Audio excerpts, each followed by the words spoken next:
মানবতা বিরোধী অপরাধের মামলার আসামি সাবেক প্রধানমন্ত্রী শেখ হাসিনা ও সাবেক স্বরাষ্ট্রমন্ত্রী আসাদুজ্জামান খান কামালকে খুঁজে পায়নি পুলিশ। তাই তাদের ২৪ জুনের মধ্যে ট্রাইব্যুনালে হাজির হতে পত্রিকায় বিজ্ঞপ্তি দেওয়ার নির্দেশ দিয়েছেন আন্তর্জাতিক অপরাধ ট্রাইব্যুনাল। সোমবার শুনানি শেষে এই আদেশ দেন ট্রাইব্যুনাল। এরপরও যদি তাদের ট্রাইব্যুনালে হাজির করা না যায় তাহলে আইন অনুযায়ী তাদের অনুপস্থিতিতেই বিচার প্রক্রিয়া চলবে বলে জানান চিফ প্রসিকিউটর। গ্লিটারের টুইন লেমন ও অ্যান্টিব্যাকটেরিয়াল ফর্মুলা বাসনকে চকচকে জীবাণুমুক্ত করে আমাদের দেয় গ্লিটার গ্যারান্টি। এক দুজন নন, ১৪০০রও বেশি মানুষ হত্যার আসামি সাবেক প্রধানমন্ত্রী শেখ হাসিনা।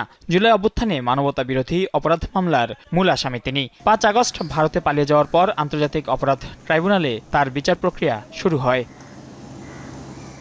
গত ১ জুন শেখ হাসিনা, আসাদুজ্জামান খান কামাল, চৌধুরী আবদুল্লাল মামুনের বিরুদ্ধে আন্তর্জাতিক অপরাধ ট্রাইব্যুনালে তদন্ত প্রতিবেদন দাখিল করা হয়। অভিযোগ আমলে নিয়ে পরবর্তী শুনানির জন্য ১৬ জানুয়ারি দিন ধার্য করেছিলেন ট্রাইব্যুনাল। পাশাপাশি নির্দেশ দেওয়া হয় ৩ জনকে ট্রাইব্যুনালে হাজির করার। সে অনুযায়ী সোমবার পুলিশের সাবেক আইজিপি চৌধুরী আবদুল্লাল মামুনকে ট্রাইব্যুনালে হাজির করা হয়। চিফ প্রসিকিউটর জানান, শেখ হাসিনা ও আসাদুজ্জামান খান কামালকে খুঁজে পায়নি আইনশৃঙ্খলা রক্ষাকারী বাহিনী। সব শুনে আন্তর্জাতিক অপরাধ ট্রাইব্যুনাল ২৪ জুনের মধ্যে তাদের হাজির হতে পত্রিকায় বিজ্ঞপ্তি দেওয়ার নির্দেশ দেন। গ্রেপ্তারি পরোয়ানার ব্যাপারে আমাদের আইনশৃঙ্খলা রক্ষাকারী বাহিনী অর্থাৎ পুলিশ রিপোর্ট দিয়েছেন যে আসামি শেখ হাসিনা এবং আসামি আসাদুজ্জামান খান কামালের বাসায় বিভিন্ন সময় অভিযান পরিচালনা করে তাদেরকে সেখানে পাওয়া যায়নি।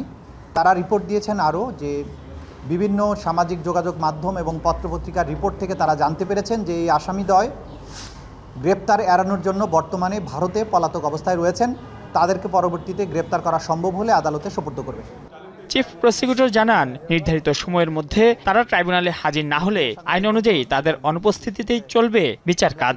যদি এই পত্রিকায় বিজ্ঞপ্তি প্রকাশের পরেও আসামিরা আদালতে উপস্থিত না হন তাহলে আদালত তাদের অনুপস্থিতিতে বিচারের রাস্তায় অগ্রসর হবেন। সেটা আমাদের আইনে সুনির্দিষ্টভাবে বর্ণনা করা আছে।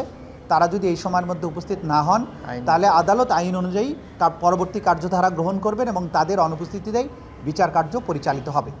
মানবতা বিরোধী অপরাধের মামলায় শেখ হাসিনাকে ৫টি অভিযোগে অভিযুক্ত করা হয়েছে। মাইনুল মারুফ, যমুনা নিউজ, ঢাকা।